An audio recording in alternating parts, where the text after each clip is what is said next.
I realize it's an exception to have an assembly on Thursday, but we have with us an exceptional speaker visiting us from South Africa today, Mr. Wilhelm Verwoerd. And as we talked about on Monday, his own family story ties into some of the most difficult historical, social, and political questions that South Africa faces today. And in a few moments, he will speak to all of us on that topic, but first, and in recognition and appreciation of his visit, the Chamber Choir is going to perform part of the South African national anthem, Nkosi Sikelel' Afrika.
Thank you, Mr. Smith and the Chamber Choir for that great performance.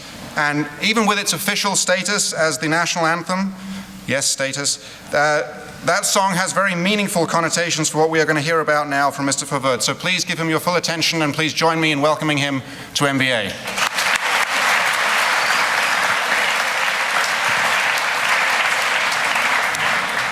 Good morning, everybody. Thank you for this invitation to be here with you in a very special school. I just had a little tour of your new arts building, and it is really impressive. And last night I got a glimpse of some of the things that you do at the school. I come from a boys' school just outside Cape Town called Paul Roos Gymnasium. That was where I went to school. And we're also next year 150 years old. So it seems like at least historically, there's some connection. I wish I had a school like you guys in terms of the diversity and the range of things that you do. It would have made a big difference, I think, to my own life if I had the exposure that you had at this age. Because my life has been quite different. And what I'm going to do really is give you a little bit of a glimpse of my family history and my own journey through that family history to come to terms with my country's history. And what that also means for us today. Because I think that just provides a window that you might be able to relate to. I also know that you've read The Power of One, if I'm not mistaken. And I also suspect that from that book, you don't have a very positive view of Afrikaners. And that's the community where I come from. And the picture you see here is not just a picture of a family. Yes, there's a grandfather, there's a grandmother, there are a couple of kids, grandchildren. But this is also the family that had a huge impact on South African history, because my grandfather was Prime Minister from 1958 to 1966. And during the time when the book Power of One was set, he was rising through the ranks and was becoming a very prominent politician as a very strong Afrikaner nationalist leader. Now this is just, I'm starting with the family, and I'm actually in this picture. And the more I look at this picture as I grow older, the more I'm sort of wondering about what is the significance of what I'm seeing there, and how do I fit really into this family given my views today, which would be quite opposed to the views that he would have held during that time. And if I take a closer look, I'm even more puzzled, because the little chap in the yellow clothes there being fed with a bottle of milk by his grandfather is actually me. It's probably, the hair is more or less the same, but I'm really fascinated by this image of me being given milk by my grandfather. We have this expression, things that you receive with your mother's milk. Don't know if that's an expression you're familiar with? The things that you inherit from your parents, from your ancestors. And in this case, to have a father figure, a grandfather figure, giving me milk, opens up the question for me, what did I inherit through my family? The milk that shaped my bones and the marrow of my bones. What does that really mean for me to come to terms with that? Because when I was young, and when I was growing up as a young person within this family, and even when I went to school, not just primary school, also secondary school, in the community that I went to, we were only white and Afrikaans speaking.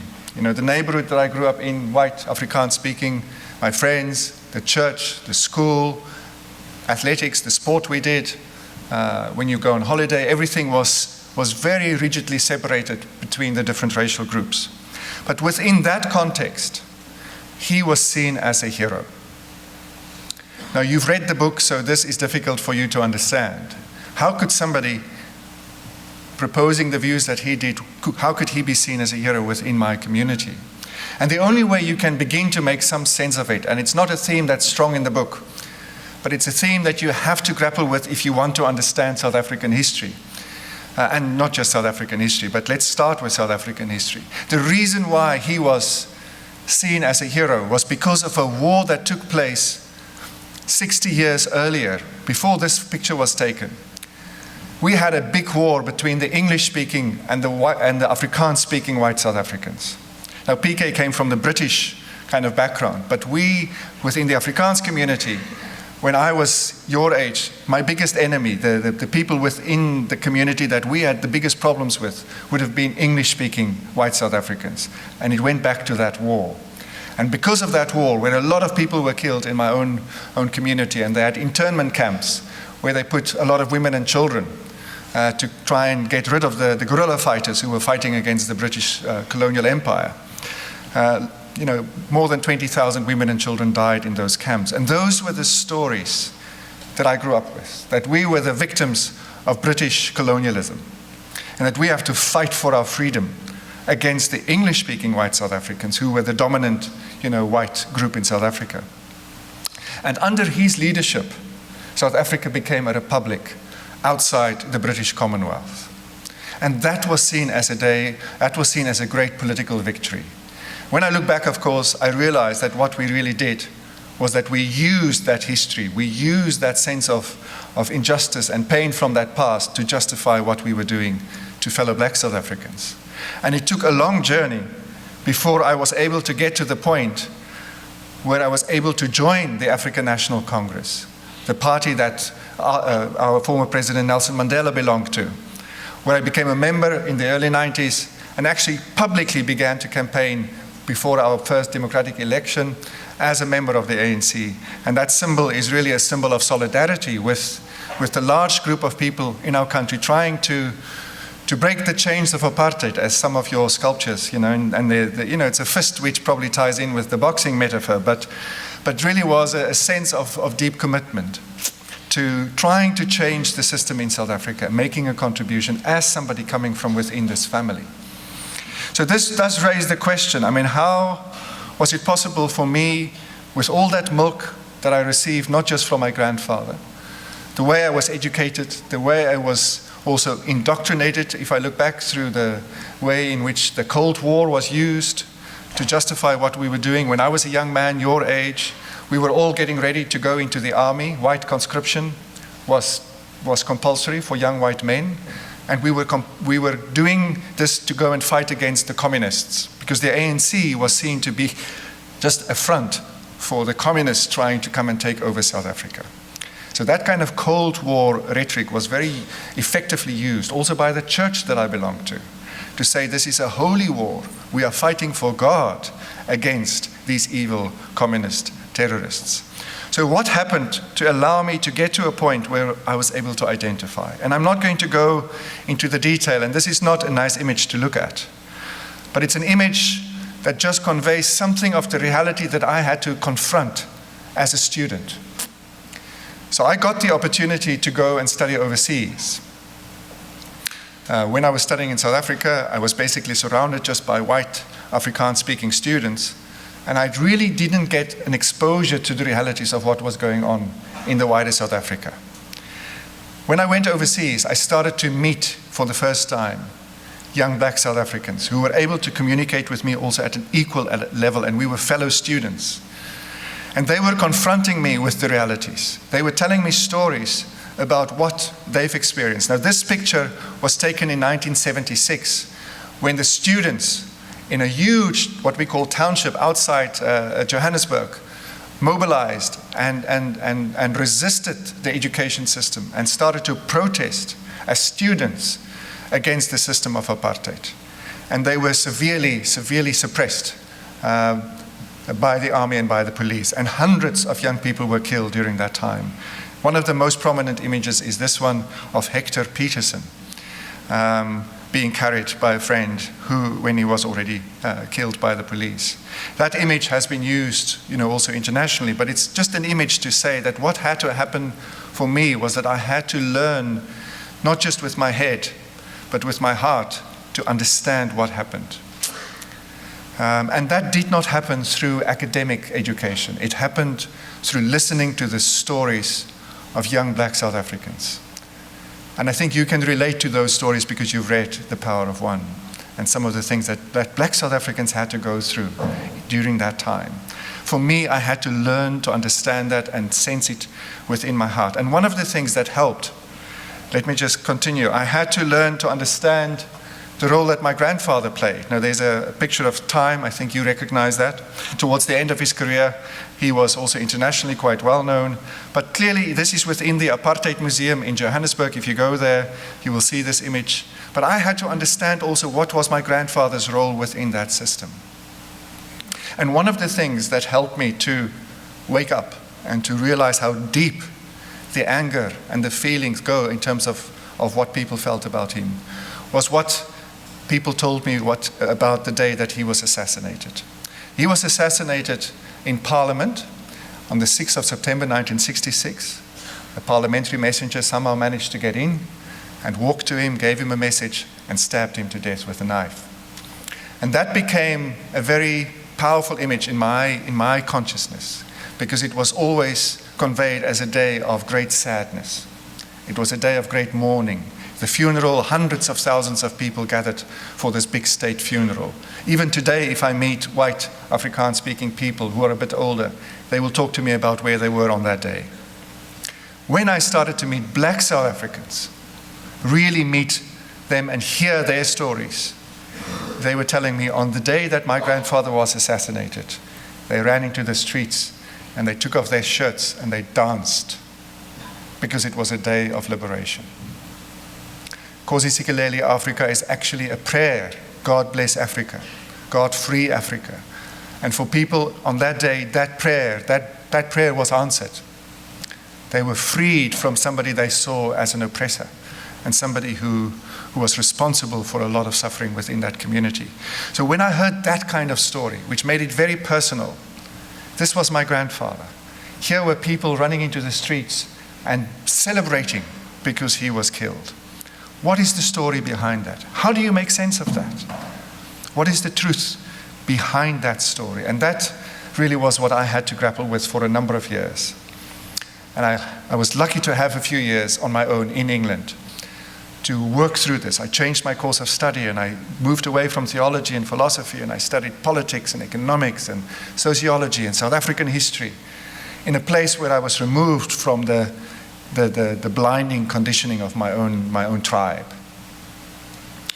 This took a number of years, but over that time, there were a number of people who helped me to come to terms with my own identity. Because you can imagine that a part of me wanted to run away from being a member of this family. There were days when I just wanted to climb into bed and just pull a duvet over my head and say, I do not know how to deal with this.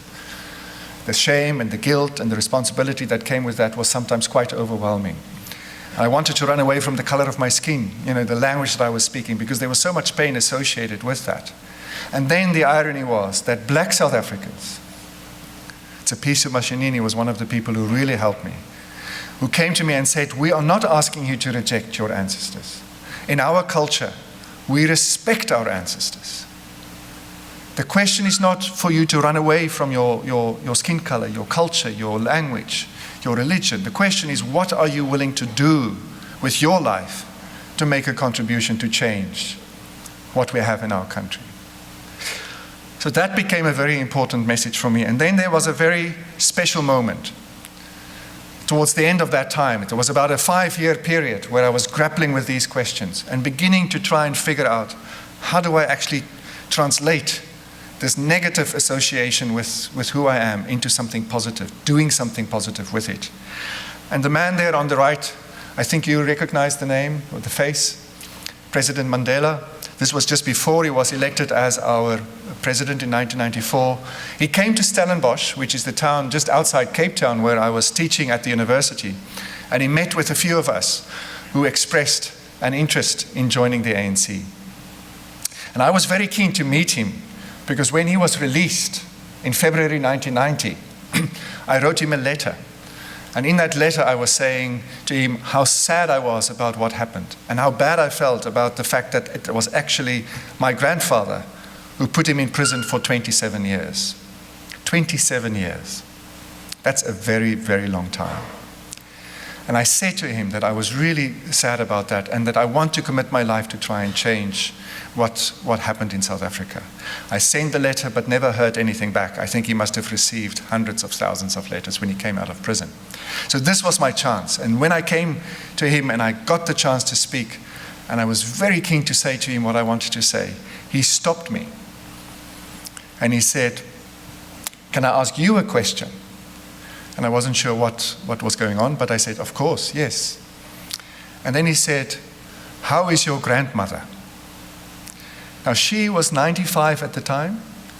This is the wife of the person who put him in prison for 27 years. And that was the question that he asked.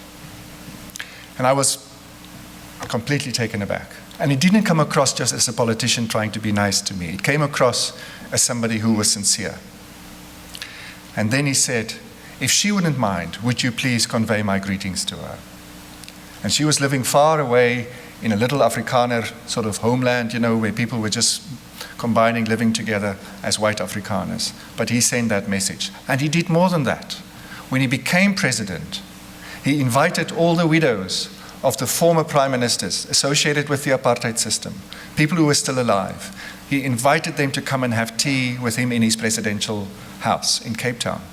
She was quite old, she was far away, and she replied that she's not able to come to this gathering, but if he's ever in the vicinity, he would be most welcome to come and have tea with her. Now, this was like 1,000 miles away from Cape Town. And one day he got into a helicopter and he actually went there as the president of the new South Africa, and he had tea with my grandmother. So he followed up on this remarkable generosity of spirit and this willingness to reach out even to the family that was so directly associated with the suffering that he and his people went through for so many years. And that for me became as they say, the straw that broke the camel's back. And it allowed me a sense of, yes, even who I am, with all the baggage that I represent, there was a place, there was an opportunity to play a role within the South African context. And that became my journey then, over the years of trying to find out really practical ways of of addressing this, finding ways how we can bring people together. I worked within the Truth and Reconciliation Commission under Archbishop Tutu. If you haven't heard about that, there's a lot of information online. And then for a number of years, I also got an opportunity to work internationally in Northern Ireland and in Ireland, Israel and Palestine, and I've encountered many people in those places who have suffered greatly, but who have realized that we cannot continue to just retaliate, just give back what people have given to us, go into what they call a cycle of blood, that we just continue to transmit to our children. Because the milk that we usually give to our children is tainted with the blood of our ancestors who've died. And we often use that to justify what we're doing to those that we see as our enemies. And the challenge is, how do we find creative ways to not be part of that cycle of blood, to transcend the milk and the blood that we were receiving as children? We need our families. Our families are very important in terms of how we come alive in this world. But I think what I've learned over the years is that we need to find a way to balance our membership of our blood family with our membership of the human family. And sometimes there's conflict between those two. What does it really mean to be committed to human dignity, to human rights, to freedom, to all these big things that we talk about? Sometimes we might have to go and even challenge our own community and our own family with humility. I really hope that I'm not coming across as somebody pointing a judgmental finger at my grandfather, because I don't think I have the right to do that, because I was part of that system. And I've learned over the years from so many people that through that humility we need to reach out to each other. In a very practical way, I'll finish with this. This is where I live at the moment. I'm not sure if the picture is very clear. This is Stellenbosch, just outside Cape Town. It's a small community, and it's an unusual community, because what we're trying to do is to actually live together as black and white South Africans, black, white, colored people of different racial backgrounds. In this region, we have people from, in this little town, we have people from farm worker backgrounds, low income, low education backgrounds, people from middle class backgrounds, white, Afrikaans speaking, English speaking, black, people of color, and white.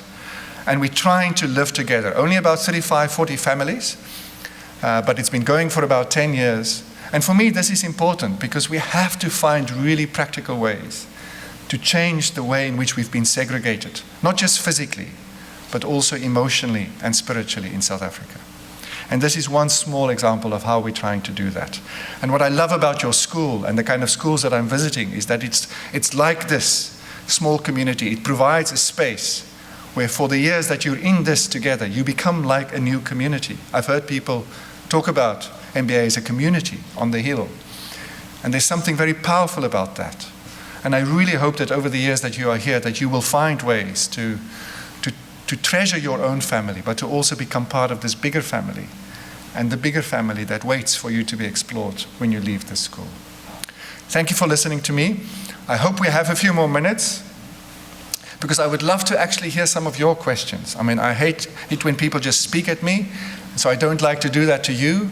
I know this is a big group of people, you might not feel free, but please, if there's a question you sit with, that you feel you've heard something and you want to clarify it, don't worry about my sensitivity, just go for it. We have a few minutes, and I'd love to respond to questions that you might be sitting with. So let's open the floor. There's a question, great.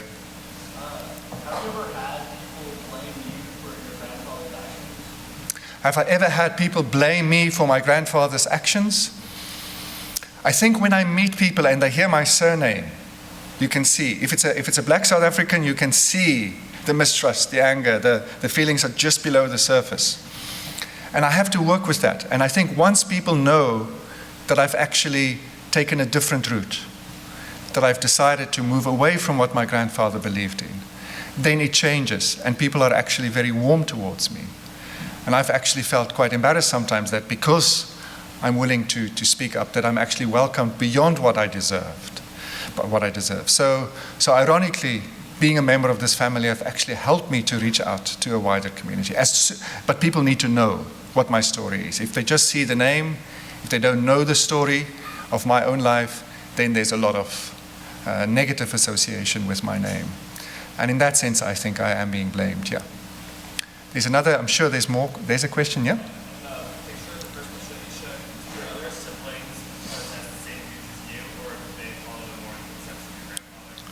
Yes, the little chappie on the front here on the right, second from the right, and the one second from the left, those are my two brothers, my older brothers. The ones on the second from the right for you, he was actually very involved in the military. He was in one of the elite units that fought in Angola against the ANC and against the Cubans. And he was deeply influenced by that. So when I joined the ANC, he felt like I was shaking hands with the enemy that he fought against. And he still struggles with that. My youngest brother, he also went to the army. My oldest brother went too, but he wasn't actively involved. I didn't go because I had a sports injury. I was very good in running at school, always competed with my brothers, and I wanted to go to one of the elite units. And so I couldn't go, and therefore I studied. And while I was studying, my political views changed, and then I couldn't go into the army because I felt it was wrong, to go and fight against fellow citizens and fellow Christians. But between us, there's quite a lot of deep tension around the past. And whenever I try to deal with these issues, all that stuff comes up. We are together as a family. I mean, I should say this, that we have made progress, even with my father, who rejected me for about 10 years as his son because he said I was betraying the family. We managed to work through that, and we are now together again, but we have deep political differences. And I'm trying to find a way, not to allow that to disrupt our relationship as siblings and as a family. But it's not always easy. Thanks for that question. Anybody else? There's a question at the back. What's South Africa like now after all these years of political context? What is South Africa now after all these years? I wish you can come on a visit. I know that a few of you are coming there in March, if I'm not mistaken. And I know that some of the faculty have been there. You could ask that question to them too. If you come to South Africa today, you will still see the legacy of apartheid. You can come to this little town, where I live, and it's quite mixed, but most of the towns, most of the cities are still very segregated, especially when you go into the lower income working class communities. In the middle income, middle class communities, integration is starting to happen. And the schools are becoming much more integrated in the sort of middle class schools, the wealthy schools. But when you go into the poorer communities, and as you go into the rural areas, it is an absolute tragedy to see how successful apartheid has been in terms of dividing us and separating us and creating huge socioeconomic inequalities. And that's our biggest challenge.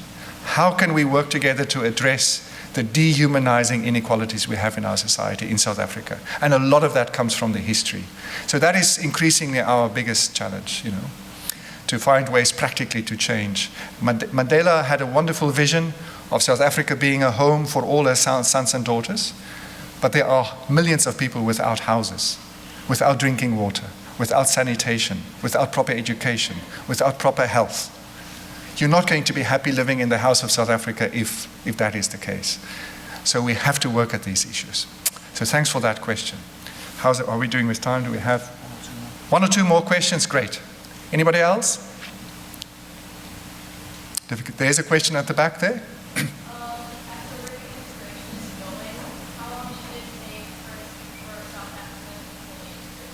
Wow, how long will it take for South Africa to fully integrate?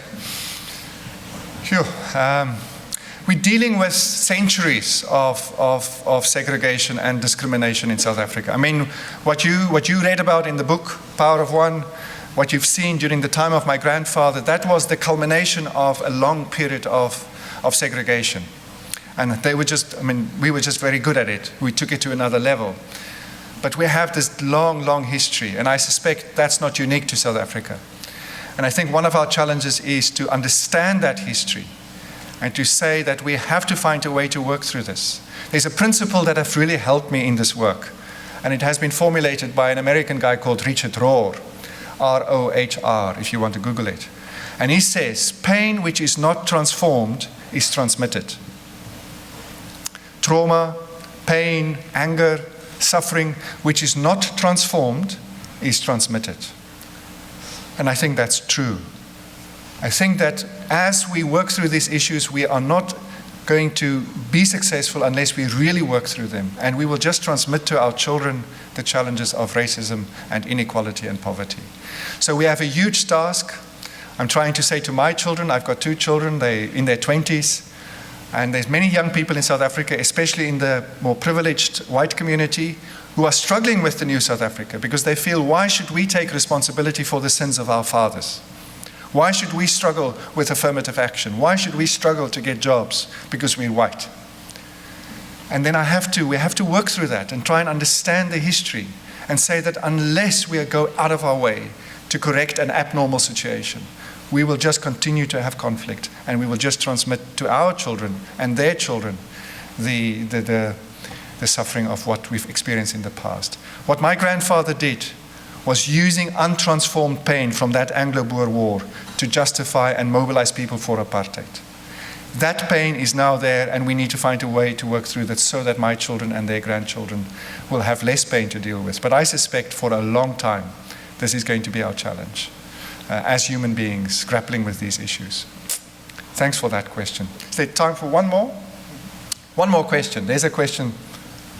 I'm wondering whether you can speak just briefly, I know we only have a little bit of time, but what do you feel are the most significant parallels, points of comparison between the American Civil Rights Movement and the struggle against apartheid? Okay. Well, I have to be very careful here when people ask me questions about America. I was in Baltimore, a few days ago. I'm going to Richmond next week. I've been down to the University of Mississippi as well a while ago. So I have some sense of the complexity of your racial dynamics and your history and the way in which that is also being transmitted. I have to be very careful in terms of making simplistic parallels, because people tend to do that all the way. But I do think at a very deep human level, we struggle with this issue of dealing with these deep differences that come with a lot of historical pain and a lot of misunderstanding. And it's easier to avoid it. It's easier to blame people who are still struggling with this and say, just get on and get over it. Let's focus on the future. And I think we have to be committed to a marathon. We have a marathon in South Africa called the Comrades Marathon. It's a double marathon from Durban to Pietermaritzburg. And it's a very hilly marathon. It's about 90 Ks, or 60 miles. And I love the image that the work we are doing when we deal with these issues is like running a comrades marathon. And comrades really mean friends, community, people coming together as equals. And that's, I think, our challenge, not only here in America, not only in South Africa, in Northern Ireland, conflict that goes back 800 years, where race is not the dominant factor, where it's ethnicity, religion, land issues, colonialism. Rwanda, I've been in Rwanda, Israel, Palestine. There are so many places in the world where we are just struggling as human beings to deal with these deep differences. And I think we can, in that sense, really learn from each other. And how do we keep running this marathon and keep being committed to work through this and not expect a microwave quick result or a sprint. So that's a challenge I think that we all face. And that's why this cultivation of your character, which I've heard is the central foundation of your school, to cultivate a character that is deeply rooted so that when the going gets tough, you can actually keep on dealing with these issues. And that's why it's great to see so many young people who are going through this kind of process, because in our world we need it. We really need young people who are willing to commit themselves to a vision of making this planet a village where we can all be at home as fellow human beings. That's our visions, that's our challenge. Thank you very much for listening and for your questions.